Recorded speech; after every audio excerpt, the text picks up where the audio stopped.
Lahore defence भी गुज़िश्ता रोज mobile shop के मालिक के साथ होने वाली 16 लाख की रोड रॉबरी का टॉप सीन। दुकान का मालिक ही वारदात का मास्टरमाइंड निकला, बाकी के तीनों साथियों समेत गिरफ्तार। इसके पास फिनाइल के साथ पिस्टल था जो नदीम इसके साथ था, जो इन्होंने मेरे वारदात सारी फेक थी।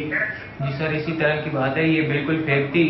हमने लाइट बैंक के पैसे देने थे, भाई के पास में काम करता था, तो इसी वजह से ना वो हमें मजबूरन ये जो करना पड़ा, ये सब फेक था। ये एक हमने ड्रामा रचाया था, तो लिहाजा बिल्कुल ये सही कह रहे हैं, ये कोई वारदात नहीं थी, ये सिर्फ एक ड्रामा था, तो इसलिए ये काम हमने प्लानिंग। दो साथियों ने प्लानिंग के तहत रोड रॉबरी का ड्रामा किया और खौफ फैलाने के लिए हवाई फायरिंग करते हुए फरार हुए। कैंट पुलिस ने 24 घंटों में वारदात के मुलजमान को गिरफ्तार किया, जिन्होंने दौरान इंट्रोगेशन सच तस्लीम कर लिया।